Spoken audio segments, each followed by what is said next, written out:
Welcome to the ReaderHouse Author Roundtable, where authors from all walks of life come together to discuss the trials, tribulations, and triumphs of publishing their books. I'm Alice Stockton Rossini. Join us here every Saturday night at 8 o'clock, or listen to our podcast anytime on Spotify, Apple Podcasts, Stitcher, TuneIn, and PodServe, just to name a few. The Author Roundtable is sponsored by ReaderHouse Online Bookstore, where independent new authors come first.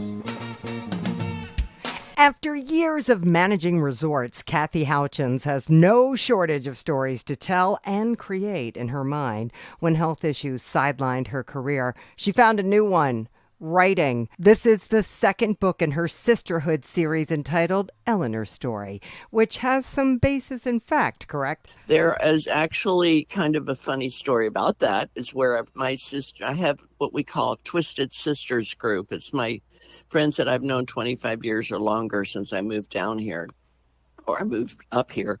Anyway, they have a bigger part in it, and that's what started the whole book. Was I'm going to write about what all we have done, because we're all very aggressive women and very strong in our community. We've all been chairman of the board for the Chamber of Commerce and run the Tourism Development Council and run all kinds of different leadership councils and whatever.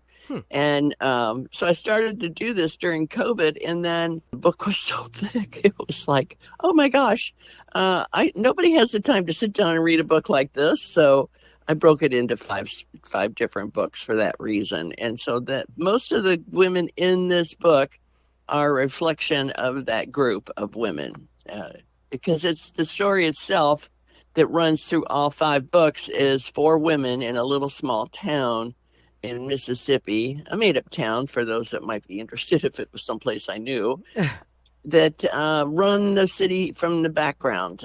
People don't know how much influence they have and what they're capable of. And they have a very strong connection with each other, and it amplifies their special talents.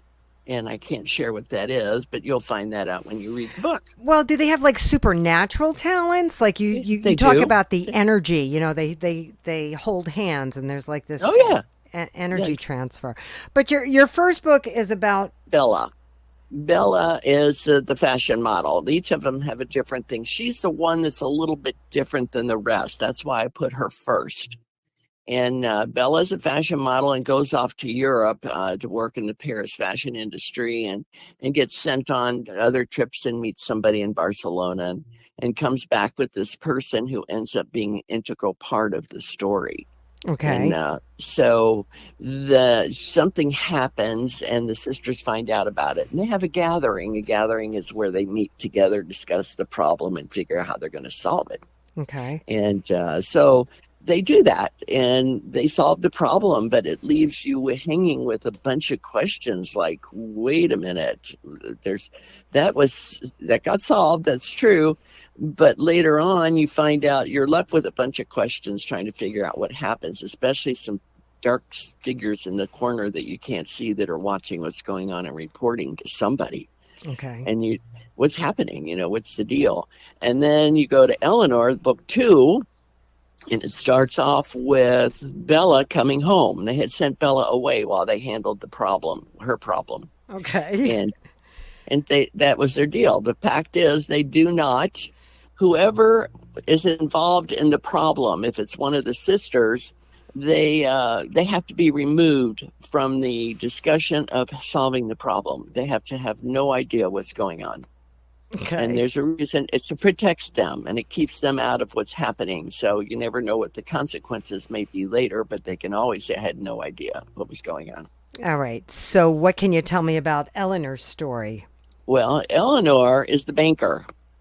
And Eleanor has almost, we would assume, the perfect life. And everything is great. And her and her sisters are having a ball together, and they're doing all kinds of wonderful things. And off to college she goes and meets this really charming, handsome, fabulous hockey player, and they get married and have this big thing. But at the wedding, well, he has a major accident first off, and he's hurt on the ice rink, and he lays unconscious for days prior to their wedding.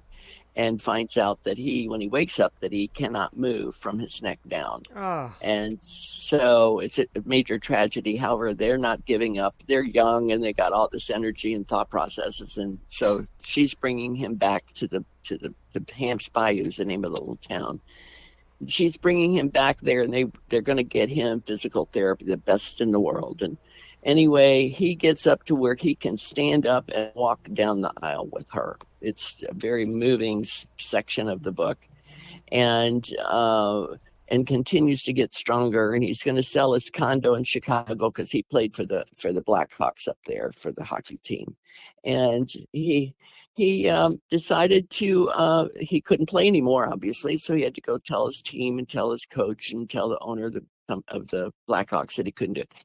So anyway, something happens while he's up there, and he'd listed the condo for sale. Was going to make a lot of money and he had a lot of money put away that nobody knew about. And something happens, really tragic happens. And I don't want to tell you what happens, but it's really bad. And anyway, the sisters find out something's going on, but they don't know exactly what it is. And they're trying to figure it out. And when the tragedy happens, then they're at a loss except to try and take care of Eleanor. She is beside herself. It's a horrible situation.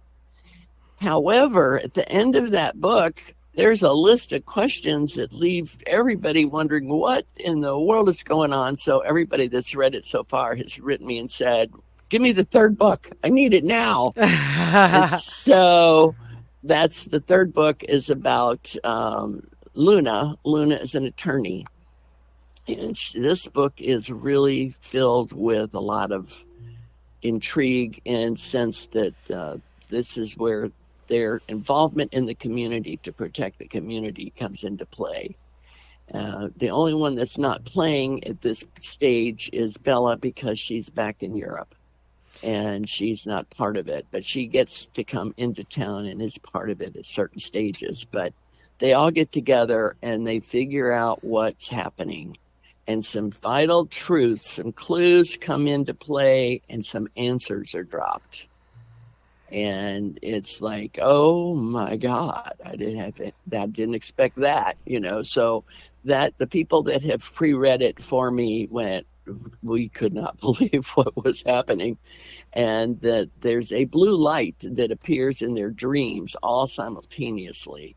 And this blue light comes back in reality, and it tells them a lot of stuff. And it's interesting to find out what happens. And that's how it ends. Except the girls are at a particular parcel of land that they have been protecting for some people trying to get it. And they discover there's a bunch of graves that have been there for a long time. And the book ends with it just says Luna Shudders. And so that it ends there. But I'm working on the fourth book, which is Evie. She's the realtor. So she's the one that's going to provide some other interesting information. And then the fifth book will give you all the answers. It will be the whole story pulling everyone together. This is so rich. Your characters have some real depth, Yeah, I really think so too. I really spent a lot of time with them. When I get into writing, I just get into a locked room and I'm totally focused. I am into that character, and I'm seeing, hearing, feeling, smelling everything that's happening in her world right at that moment. Did you have any idea that you had this ability? Oh, no, I retired. I was forced into retirement, basically. My kidneys failed. So I was required to stop working because I was in dialysis 3 days a week. And so when COVID hit, I couldn't go anywhere because my immune system was so threatened I couldn't dare get that COVID at all. So only the place I went to was dialysis center and home. My friends actually went to the grocery store for me and brought my groceries and left them on the front porch for me to get, and brought me things. And so I was isolated, sitting here alone, nothing to do. I hated to sit and watch TV all day. I can't go out. I can't go do anything. So what do? I just sat down to the computer and just started writing. So that's why the first book happened was that way. This story just started. And I'll tell you that when I decided to split it up and make different characters, not make different characters, but make each book about each girl, they took on a different life. Before, I had the whole story in my head, and then I would go along trying to figure out how I was trying to tie each one in, where this one I could focus on them individually and what they thought and what they were thinking and how they handled it and what were their goals and what were their dreams, what bothered them, you know, all the things that were important to each one came to surface. And each book teaches a lesson. The second, Eleanor in particular, was respect, because she was a woman in a banking industry and lived in a good old boys town, or so they thought. And she was tired of the good old boys, kind of, little girl, you don't know what you're talking about. She wanted to overcome that. So that's what made it fun for me when I really said, I can't sell this book. I can't do anything with it.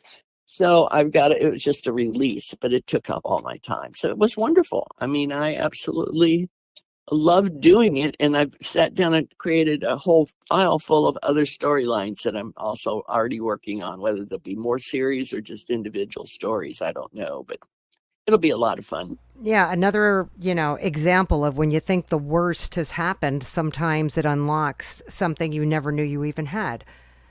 Exactly. Yeah. Well, somebody said, have you always written? I said, actually nothing like this, but I've always written newsletters, content for websites, you name it, did all of the content for the marketing of all the resorts. I looked at it and analyzed it and figured out if that's what we wanted to do. And, so I've always done that kind of thing, but never anything as detailed as this. And sometimes I have to go pick the books back up when I'm writing another book and say, now, what happened here? I got to remember that. Yeah, right? Yeah, because it's hard to remember them all because you've created as you go along, and then you go back and read it and reread it. It gets more clearly defined and even more defined. And it really takes on a whole different world. And so I sing that world and I love it. These characters are just amazing. I just love these ladies. I like them too, and I want to know more about them. And I think you're right. You close yourself up in a room. When you broke those books down, you were forced to add more depth to these characters. Yes. You Exactly. didn't have a choice. But it sounds like you've developed a following. You say I have. Yeah. How did that happen? Well, I sent it off to a bunch of friends. First off, I made them notice that it was out. So there's one person in particular that charged me up, that made me say, I've got to continue doing this. And it's a lady that lives here in town, and she works for a nonprofit. And she says to me, Kathy, I hate reading. I love you to death, but I hate reading. And I'm going to get this book, but it may take me a while to read it just because I just don't like to do it. And next thing you know, within about 4 days, I get the note. I got the book. I sat down, read a couple pages, and I couldn't put it down until I finished it. Huh. And she goes, that I got to tell you, when's the next book out? I need to have it now. And so that started it. And then I got a bunch of things like that where give me the next book. And people would say, want to have their questions. Can you give me the answer to who really is Anne's father? And you go, I can't tell you that. You have to figure it out. So, and of course, a lot of my friends and family have all bought it. And then they have bought it as presents for other friends or family. And so that's how it started.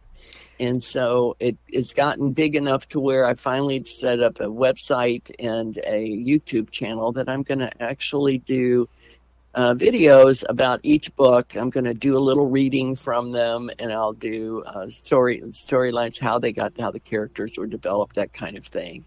And then move on, and I'll do some other stories that will not be written, or I may write them. I'm not sure. Will you go out and do book signings? I will. I've been debating about doing them individually because right now, book 1 came out in October of 22. Book 2 came out in September of 23, and this is going to be August of 24 for Luna. And I've Okay. got a prompt. So it's been a year apart, and people have to go back and semi-read them, glance through the other books. It's Right. unfair. So I think I'm going to wait till they're all out, and the 4 books, and the 5th book will be in production when I'll start the signings, because those are the answers. All And I right. still want to keep the interest going, but they're going to want the 5th book, the answers, signed as well. So I'm trying to decide if I'm just going to do it all at once. I think that's what I'll do. So I take it you're not on dialysis anymore. No, I got a kidney transplant 2 years ago. Amazing. Yeah. Yeah. It was great. It's amazing.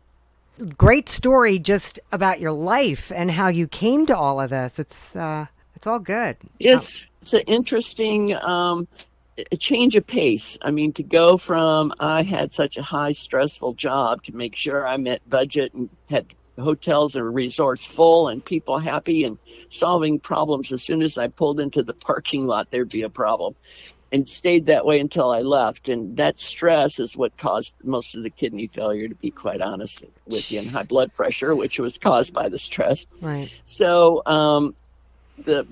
we go from that to sitting in a chair for hours typing away on a story and getting lost in that and having the joy of writing and that feel of being in that character. It's just incredible. It's I guess God showed me a way to get past it all and keep me driving forward. And so I feel very blessed to have been given that opportunity.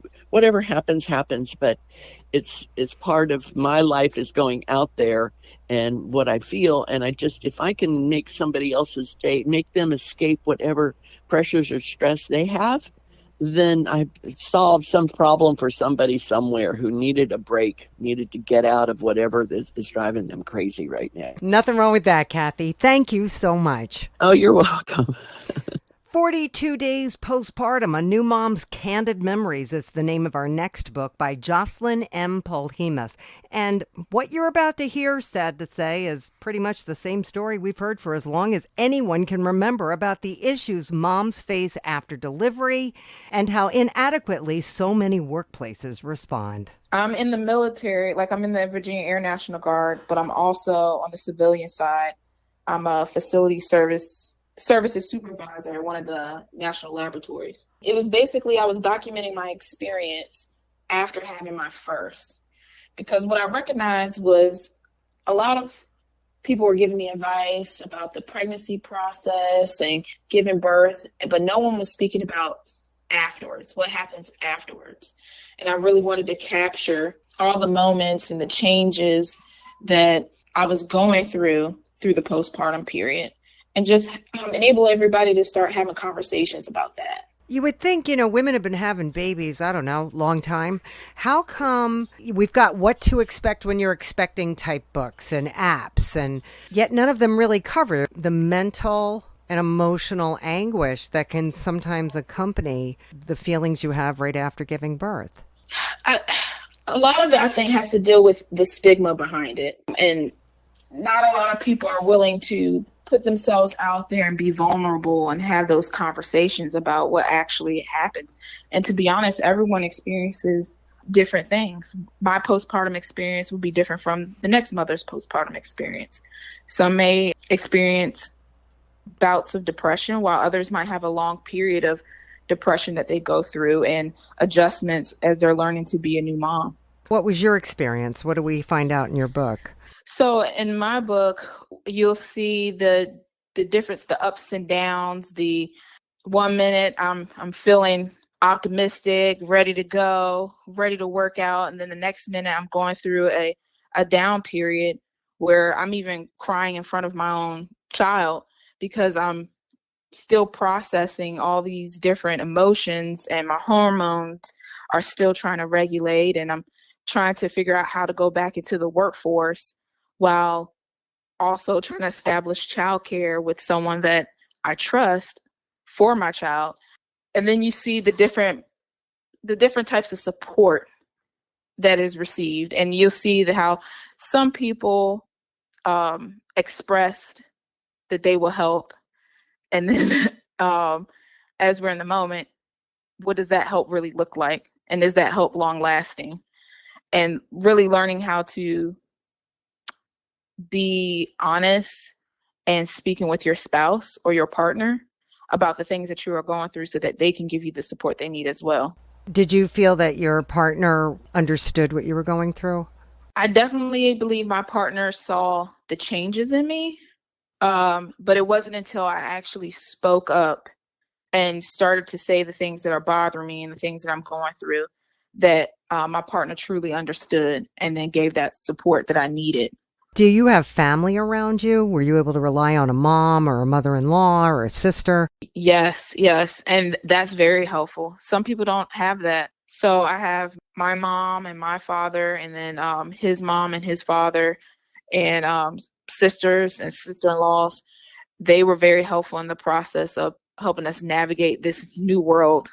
Do you think your experience was like a lot of experiences, or did you feel that you went through, I mean, some people go through some pretty tough mental times, right? It's crazy. Like they can't get out of bed. They can't, well, you've heard the horrible stories, like mothers who get so depressed, they don't even want their children. You know what I mean? Yes. Yeah. So you didn't go through anything like that. No, but I will say there were times where it was hard to get out of bed or wanting to even shower and do things for myself. I did experience that and experience the not feeling connected with my body, if that makes sense. And I'll also say that I also went through that period of not feeling connected with my child in the very beginning. It took a while for me to get to that point where I finally felt connected. Do you talk to other women? I mean, how do you lay out your book? The way that the book is written is basically a journaling entries throughout the postpartum period. And at the end, I actually interview other new mothers about their experience through the postpartum period.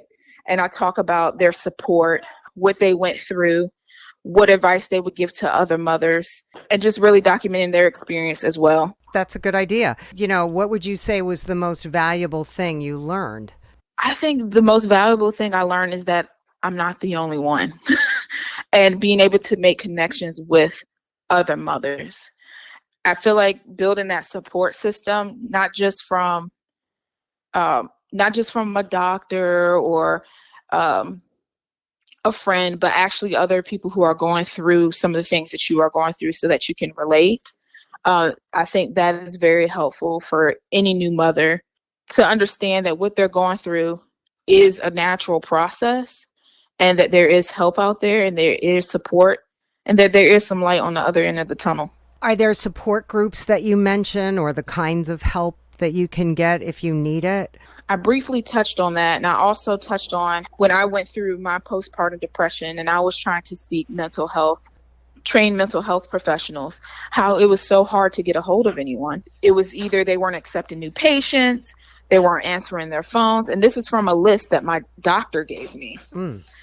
So that was something that didn't feel good about feeling supported. So it really was writing this book and connecting with other mothers and my support system that helped me get through my process. That is so interesting because, our whole healthcare system is such a mess anyway.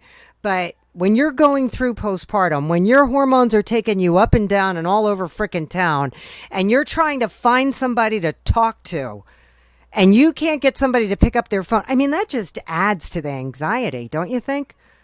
Yes, absolutely. Yeah. And I remember that day of looking at that paper and going through that whole list and couldn't get a hold of anybody. I remember just sitting in the car crying, trying to figure out how am I going to get through this.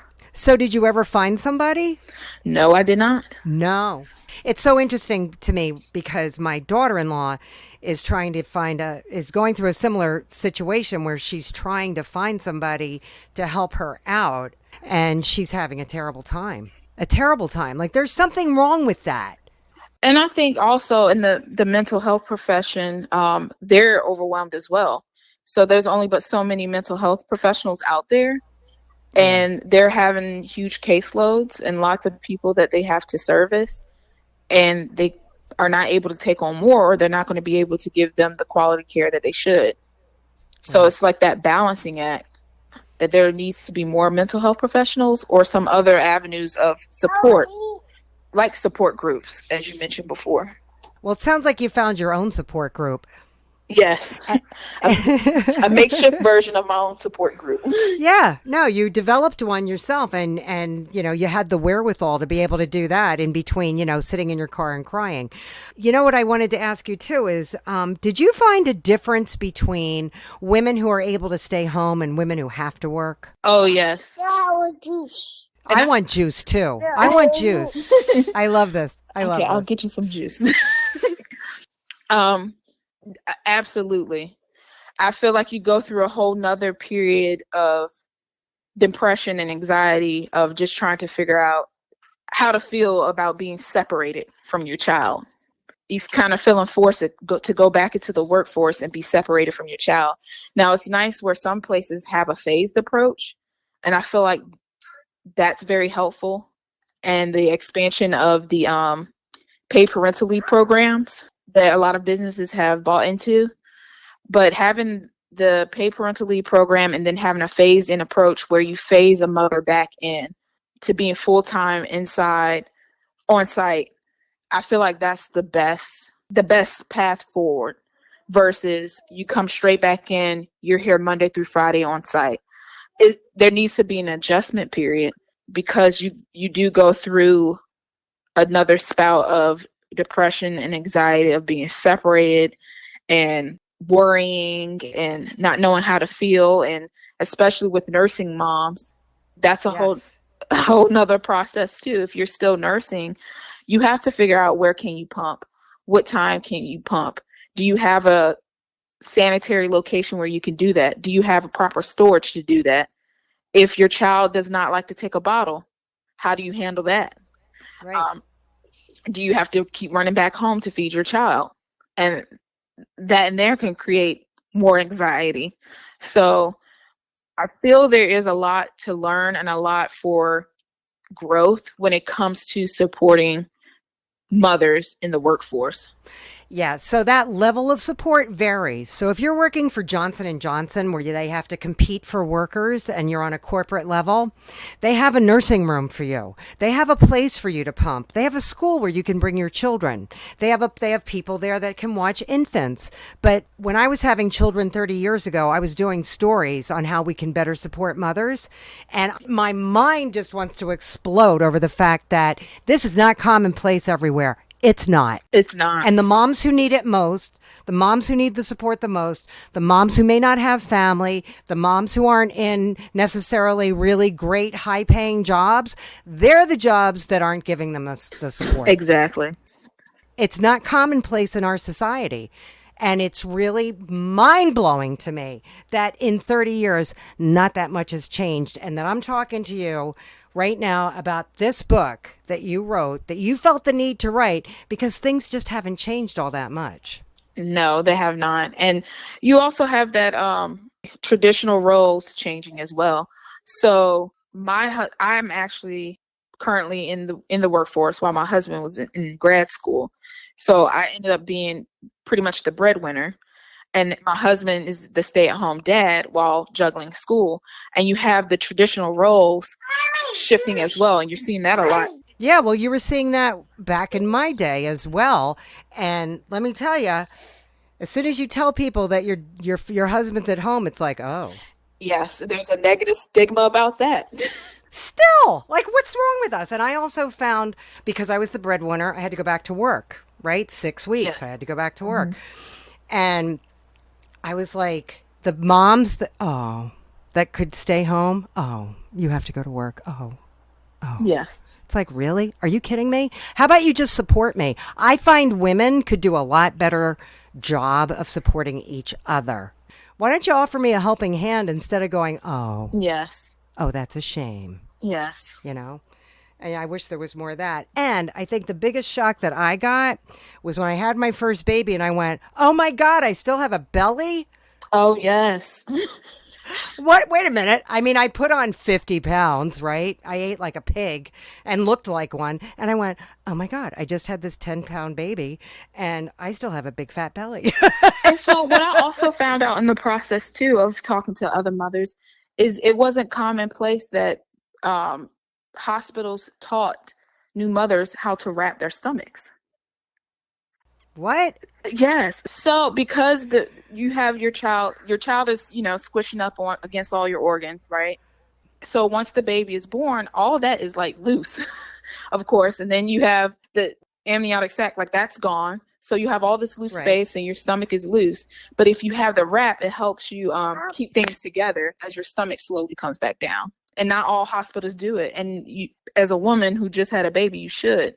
And it helps your stomach come down a lot faster. And those muscles, those abdominal muscles, it helps them come back down faster. Because another mistake that I have found a lot of new moms do is try to go work out right after being cleared.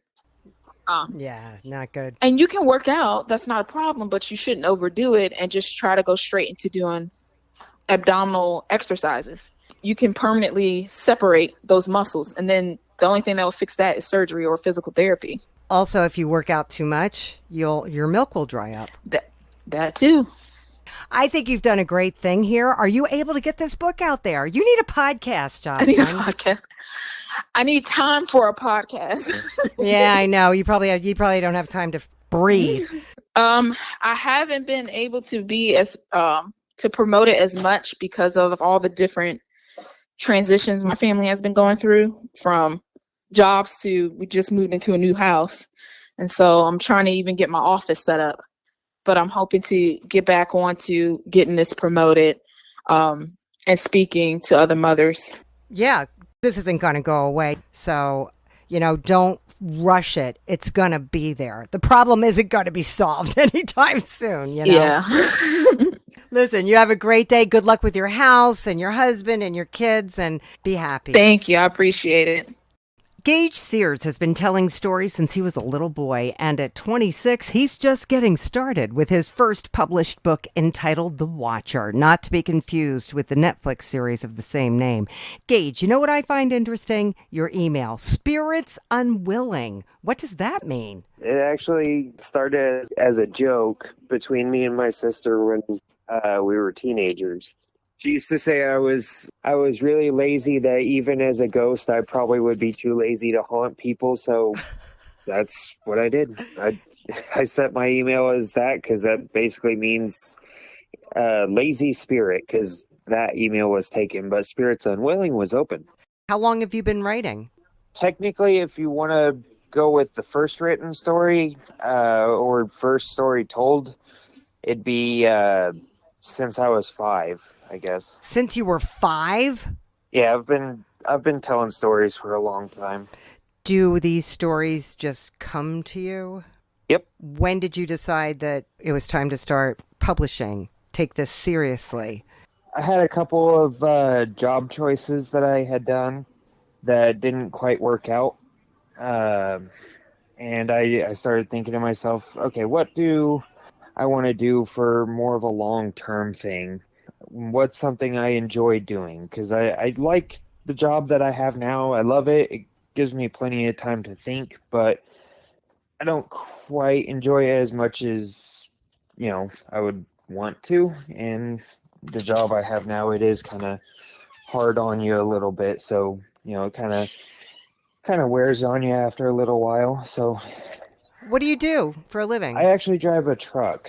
Okay. I drive a hazmat chemical tanker. Oh. But yeah, I actually did write. I would handwrite a story and then do some illustrations with it. It was kind of like a children's book, and my siblings would actually come to my bedroom every night, and I would read them the next chapter that I had written in that book. I still have it. It's in a big, thick 5-page or 5-subject notebook.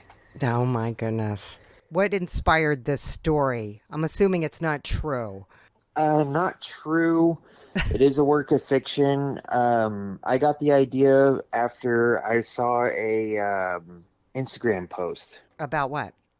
It was kind of a romantic Instagram post from some people that I had followed at the time. They had just done this big romantic trip, and I'm not really a romance person. I was like, you know what? What if there was like a scary twist put on characters like that instead of just, I mean, usually you see in books or movies or shows, the characters are so obsessed with each other, and it's always a happy ending, it's always a good thing.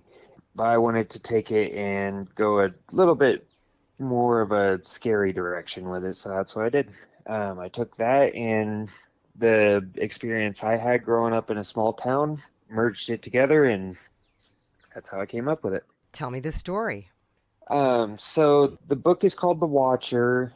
It takes place in a small Kansas town that's heavily based on the town that I grew up in. The town is called Mulberry, and it follows around two high school students, Jade and James, as they navigate through high school life, young love, and everything, while unaware that someone is not only watching but manipulating their lives from just out of sight. Someone who has somewhat of a god complex, if you will. When do they first realize that somebody's watching them? They don't actually realize it until the very end. As the story progresses, I actually tell it in a third person, so the readers actually, they see a lot more than the main characters, Jade and James, do. So as, for example, there's one scene in it where Jade and James are at a pool and there's a mysterious flash of light, and they notice it, but they think it's a overhead fire alarm. But with how I tell the story, it almost seems like it's something else, like possibly a camera flash. And then later in the story, there's another part where there's an altercation between the main character, James, and another character, and James ends up horribly wounded from it and in the hospital. But the figure that has been watching him and manipulating him, he takes revenge on the person who had attacked James and kills him. Kills him? Yep. Okay. But Jade and James don't know that, so they don't know that is the reason this character died, was because of what he did to James. What they think and what they hear is that the guy had maybe gotten intimate with a married woman, and the jealous husband took care of him. Wow, there's all kinds of stuff going on in this town. Yeah. The whole reason I wanted to do it like that was having grown up in a small town, similar to how I described Mulberry, is because of me growing up in the small town, and I always knew, hey, you know, there's a lot more going on kind of behind the scenes that no one else is seeing. And it kind of changes the way you see small towns like that. Like I mean, I grew up in a small town and everyone saw it as it's such a safe small town. Nothing bad ever happens here, but bad things do actually happen in those towns. They're just more behind the scenes. They're not big headliners. So I kind of wanted to capture that in the story. Do you wrap this up in one book? No, it actually ends inconclusively. You never actually figure out who is the Watcher in the end. You never know. Yeah. All right, so you know about the Netflix series, The Watcher? I found out about it after I had actually completed my book. I mean, it's funny because clearly you didn't know about it, right, when you were writing this. Yeah. And same thing. Like, you really never know who's watching this family. Yep. You know? So, anybody said anything to you about that? Oh, yeah. I get asked about it and told about it all the time. Hey, is it just like the Netflix series, The Watcher? No. I didn't even know that was a thing until after I had already signed with my publisher, and because they actually had made a comment, hey, it's like that TV show, The Watcher. Wait, what? So, complete accident. So you've grown up in this small town. Do people know that you've written a book? Are you able to do book signings? Yeah, I've actually done 2 book signings in my hometown in Mulvane. That's actually the name of the town. I've done 2 book signings there, and I I'm planning on doing some more with the next release. How did you set it up? I just called and asked.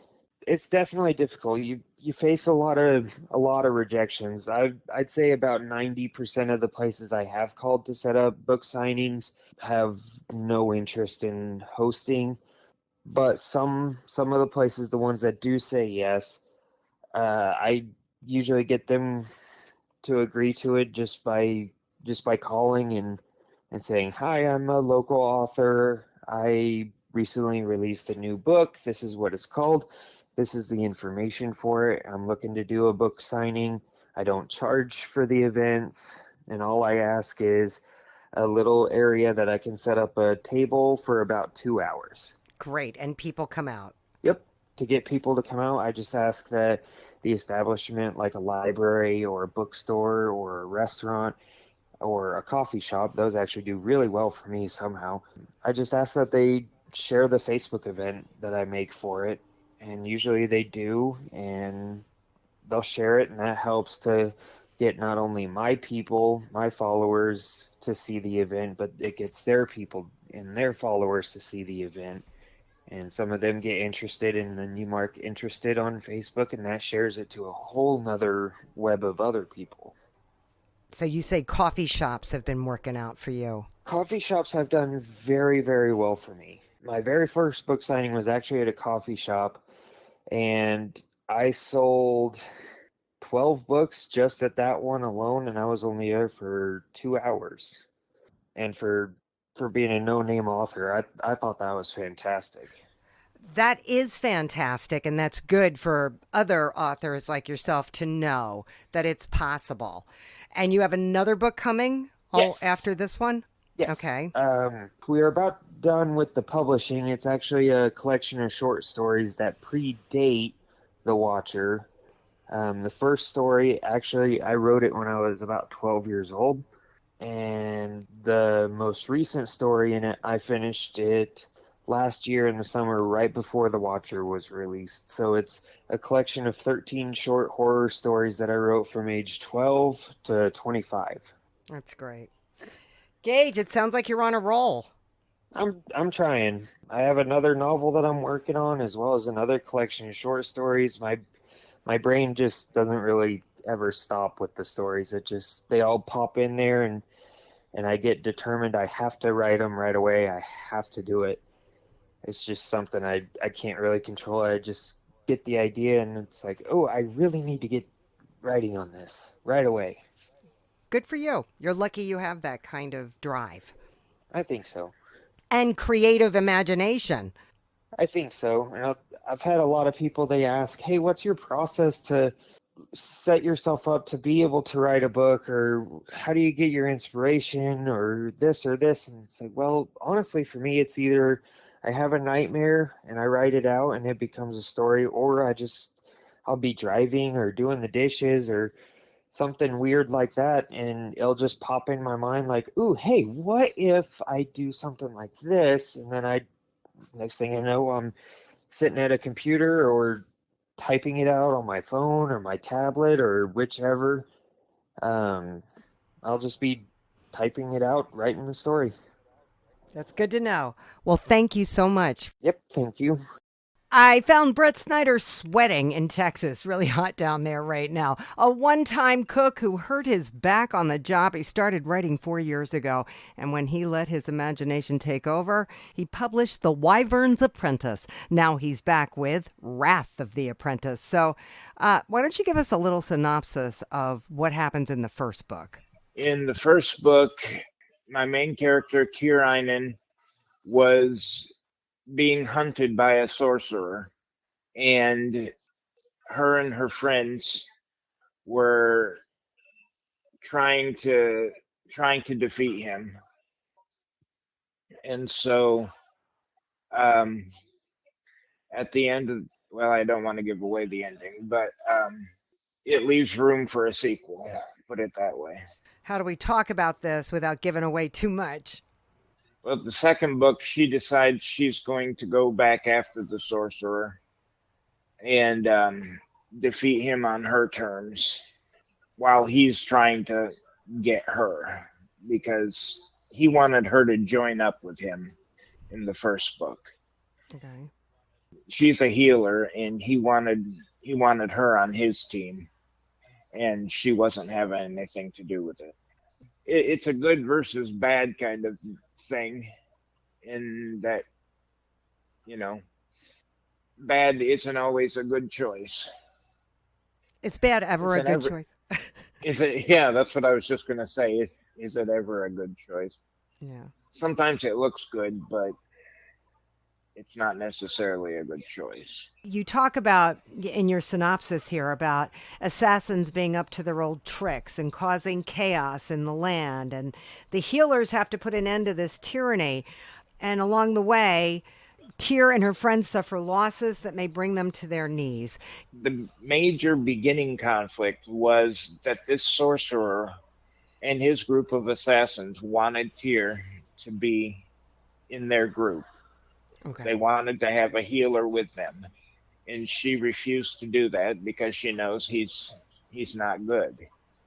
And so he's back to chasing her in the second book. Okay. And still wants her to join him, but during the process, there's an issue that I'm not going to go into, but there's an issue that really, really ticks her off. And so she's pretty much fed up and says, there's no way I'm going to join you. So she decides, instead of ignoring him, she wants to defeat him. She does. Okay. I actually am writing a third book to the series, Okay. as we speak, and so that'll tie everything up. Have you always been into fantasy? Oh yeah. I got interested in that. I think I don't remember what grade it was, but it was right when Terry Brooks's book, The Sword of Shannara, came out. Okay. And I read that book, and that's a big high fantasy book, and I was hooked. Anything fantasy I liked. And so that's what got me started in fantasy. What was your process in writing these? Did they just come to you, these ideas? Yeah, they did. I got lucky. I sat and thought, and I thought, I want to write about a healer. And then I needed a foil for her. And so I came up with a sorcerer. And then the story just started to write itself. Dialogue and everything. Oh, yeah. Are you able to get out and talk about your books with your back? I'm going to be doing a book fair. I haven't gone out and talked about them other than just on a couple interviews. But I'd like to get out there and do stuff. I can sit for short periods of time. So I'm going to be doing a book fair at the library here in town, and that's pretty much where it's going to start. And hopefully from there, I can get some people. I've tried reaching out to bookstores and stuff, but I haven't heard back a whole lot. This thing coming up is going to be the first thing that Right. you're doing for all three of your books. Correct. Okay. And then what happens when you're done with this trilogy? I don't know. I just don't know. Do you hook up with other fantasy writers? I have a friend that I talk to who writes young adult fantasy, Uh-huh. and I also, every once in a while, there's another author that I reach out to and ask for advice if I get stuck with something. Do you find that helpful? I do. Because they say that's really a really good idea before you publish anything, is to get some feedback. Right. Yeah. We've got a lot of people listening that want to write books, or they've written books, Mm-hmm. and they just don't know how to get going. Any thoughts for them? Well, do what I did. Sit down and just start. That's the best advice I can give. If you want to write something, just sit down and start. Put some words on a paper, and see where it leads you. It just sounds so simple. Yeah, it's not quite as simple as that, but because sometimes you can stare at that paper for a good long while. Yeah. But it's just, sit down and put something on paper. Okay. Listen, Okay. feel good. Oh, thank you. Feel good as much as you can and stay cool. Oh, Thank you so much for talking to me. Thank you for having me. We hope you enjoyed this edition of the ReaderHouse Author Roundtable, where authors from all walks of life come together to discuss the trials, tribulations, and triumphs of publishing their books. I'm Alice Stockton Rossini. We hope to see you back here every Saturday night at 8 o'clock, or listen to our podcast anytime on Spotify, Apple Podcasts, Stitcher, TuneIn, and PodServe, just to name a few. The Author Roundtable is sponsored by ReaderHouse Online Bookstore, where independent new authors come first.